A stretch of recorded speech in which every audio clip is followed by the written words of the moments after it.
What is up, guys? It's your boy Askarot94, and welcome back to another episode of Nostalgic Video Games that Devoured My Childhood. Today, we are going to talk about a game that many consider bad, terrible, unfinished, garbage. That's right, this might be the first time I actually have a negative review. Nah, I'm just kidding. Today, we're going to talk about Spyro Enter the Dragonfly. A game that is known for looking scuffed, unfinished, weird, and maybe even scary? See, as a kid, I didn't really notice the flaws in this game.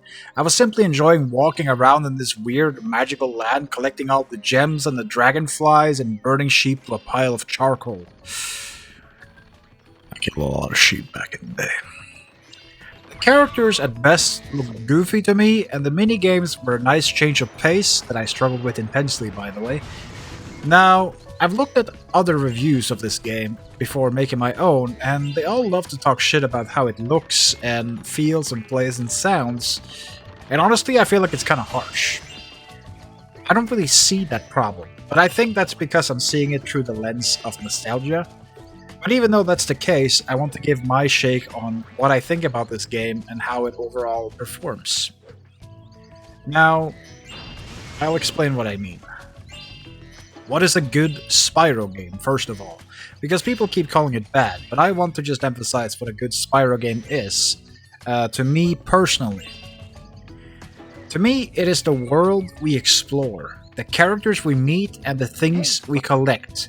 And that is in order, by the way. Above all else, I value Spyro games based off the world we travel through, how it looks, how it feels to navigate, all the varied locales and vistas, the characters with their goofy behavior and reasoning for telling me to do things, like risking my life against an army of dinosaur men.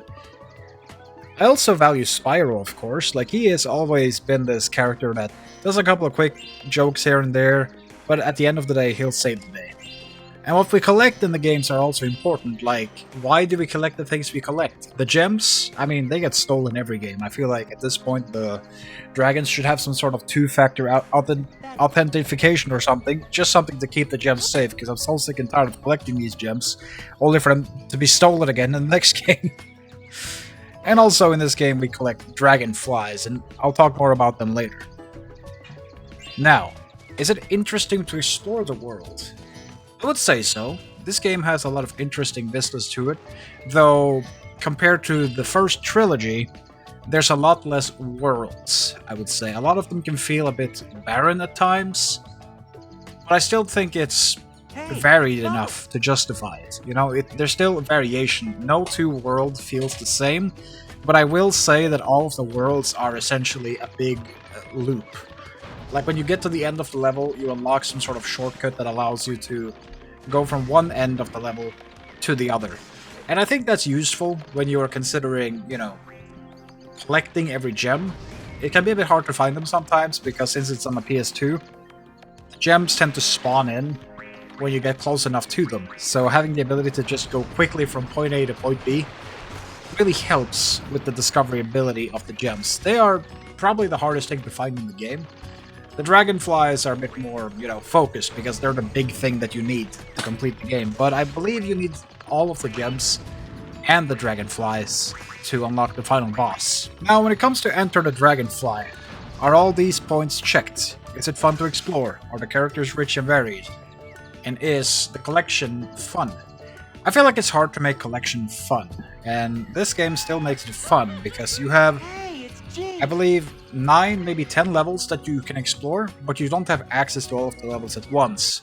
You unlock them progressively as you find more and more dragonflies. And I think the gems also count on that, but don't quote me on that because I'm not entirely sure. Characters, they can feel a bit uninspired at the best of times, and having looked at the animations up close, they look more terrifying than cute, but as a child, this didn't really bother me at all. Like, they just looked funny to me, like goofy.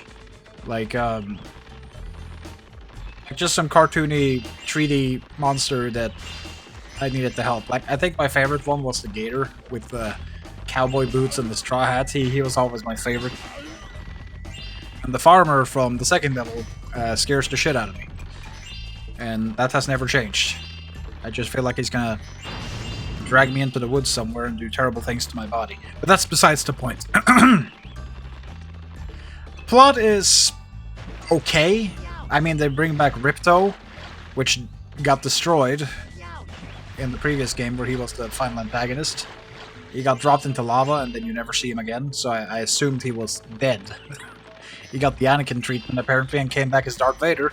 And now he is stealing the dragonflies, which is essentially the source of power for the dragons, and he's stealing them primarily from the baby dragons, which haven't grown up yet, which makes them susceptible to being hurt. He also manages to steal sparks somehow, and that's a big deal because that's your main man, that's your ride and die, that's the dragonfly that protects Spyro.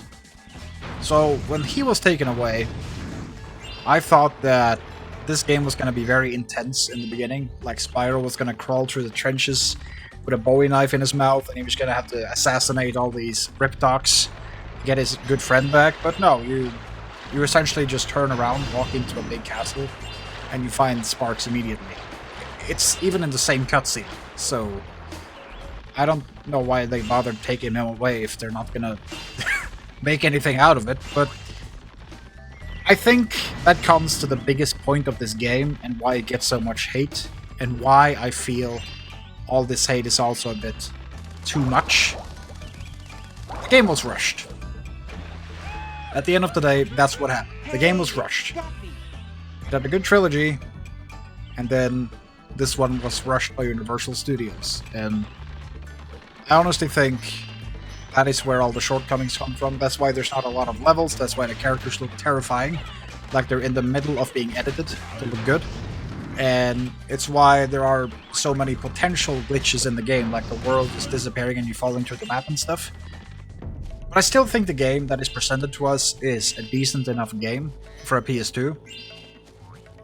But I wouldn't be opposed to having a remaster, or better yet, a remake of the game come out now that we've had the trilogy remastered. I think that would be a great way for Enter the Dragonfly to get a second chance at glory, because I think if this game was fully realized, it would be incredibly good. Now, Ripto waves his scepter around, and he loses control of the magic, because of course he does, he's a wannabe wizard at best. Scepter causes the dragonflies to be scattered across the realms, and Spyro has to find them all to protect the children from being destroyed.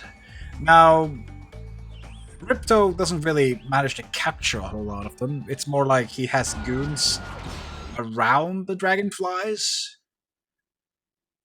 but he's not really like locking them up. Like if you think about Rayman 2, for example, where you put all the spirits in cages or anything, they're just mostly there as quest rewards, minigame rewards, or you just find them. So I feel like he didn't really have a proper plan in place. And he also kills both of his minions for some reason. I don't know why he bothered bringing them if he's just going to one-shot them in a cutscene, but hey, rushed. Rushed.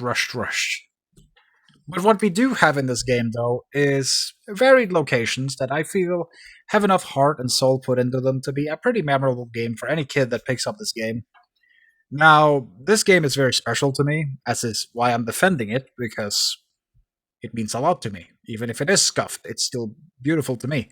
It's also the same reason I'm defending Wrath of Cortex, because that is another game that people have talked shit about for ages. And I don't see a problem with that game. I think that game is freaking great.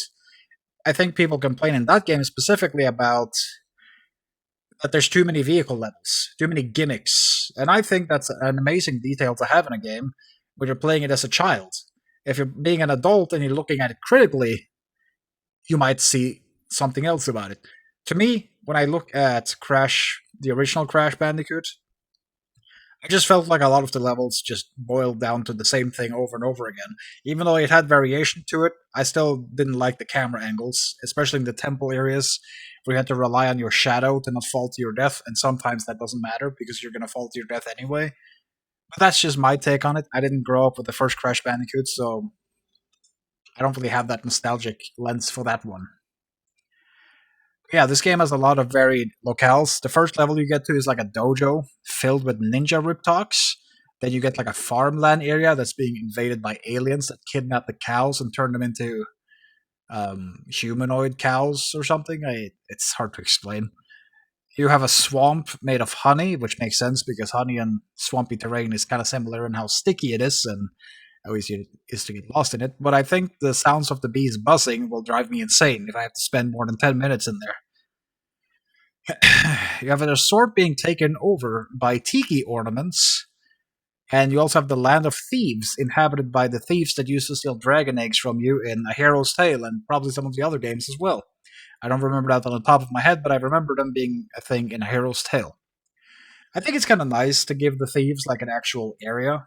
It's a bit of like Aladdin and the something something thieves, and I think that's just great. It gives the thieves a bit more character to them than besides just being douchebags that keep stealing stuff.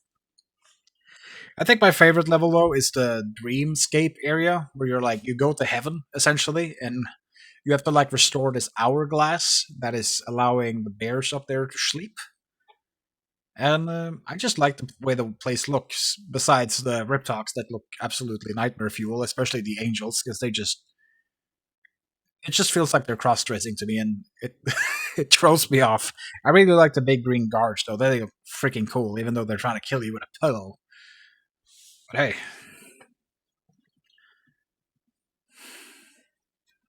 now what I think the game needs more than anything is a second chance. If they could remake this game, I feel like this game would be pretty good. How good depends on the people making it, and if they're allowed to use as much time as they need to actually make it. But with all the doom and gloom out of the way, how does this game actually play?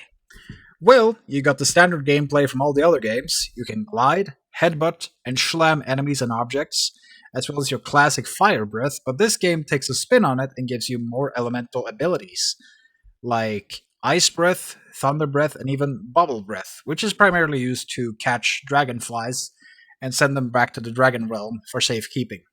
The shield ability is sadly rarely utilized. I think you mostly use it on the thief level and maybe the dreamscape level, if I remember correctly. And it's just another testament to how rushed this game was because they gave you the thing, but they didn't give you much reason to use it, and that is simply because they didn't get to put all the plans they had into motion. But they also have mini games where Spyro pilots different vehicles, as well as platforming challenges where Spyro needs to reach a certain point and destroy an enemy. You have the classic ring challenges, though I would advise to not look at what Sparks tells you to do, because he will literally spoil how to solve all of the ring challenges, which is a bit of a shame because it kind of takes away from the challenge then, doesn't it? Besides, actually doing the challenge, but telling you exactly how to do it, I feel like is a bit of a waste. You also have races where you have to race through these rings, and there's also power-ups that you can use to slow the enemies down or speed up Spyro himself. And these spawns are pretty difficult. You almost need to be perfect to complete them. And even then, the enemies can still beat you because they can also shoot you back and get speed boosts. So it's all about how quickly you can learn how to do the level and how to navigate most efficiently and avoiding enemies hitting you, of course. Now, what do you collect in this game? You collect gems and dragonflies. That's the two primary things you collect. Anything else is just butterflies that give you extra health, extra lives.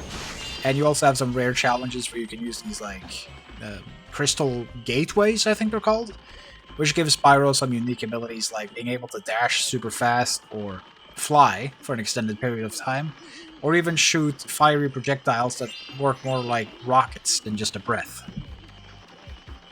Once you have collected everything, the Ripto fight unlocks. There is 3 times you can fight Ripto. I don't know exactly how much you need to unlock each one, but essentially when you have all of the things, you can go into this big white portal that's in the Dragon Realms, and it will take you to Ripto's boss fight area. Which I feel is a bit randomly placed, because it's just a big platform in the middle of nowhere.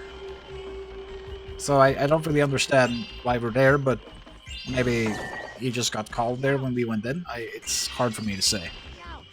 You essentially have to destroy barriers that he puts around himself. First it's a fire barrier. No, first it's an ice barrier that you need to destroy with fire breath. Then he gets a fire barrier that you need to destroy with ice. And lastly, he gets turned into a big monster, Riptalk, and you have to destroy the scepter by hitting him with lightning. So all in all, where do I stand with this game? I honestly like it. I think it's a damn shame it has gotten all the criticism it's gotten, but I understand why. It's frustrating when a game gets rushed. It is annoying at best.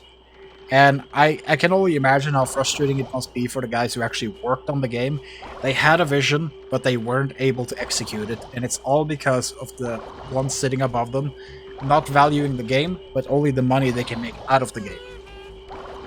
I enjoy exploring in this game and the world, and I am satisfied with what I have gotten. The characters could use some work, because they scared the shit out of me. The music is nice, very classic Spyro, relaxing. I really wish they could turn down the bee sounds though on the honey level, but other than that, I'm pretty happy with what I got.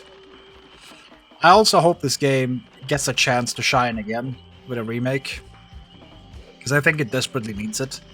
Adding more levels, fleshing out the characters more, maybe giving you a couple more things to collect. It would just be so much better.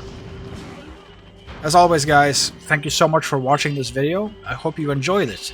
And if you did, I would love if you hit a like on the video. Tell me in the comments what you think about this game itself, and what do you think about my opinion on it. I am more than open to people either supporting me or criticizing what I have to say. Anything is welcome in my chat. Just be respectful. And if you want to see more videos about me reviewing PS2 games, be sure to subscribe to the channel. And I'll see you guys in the next one. Goodbye!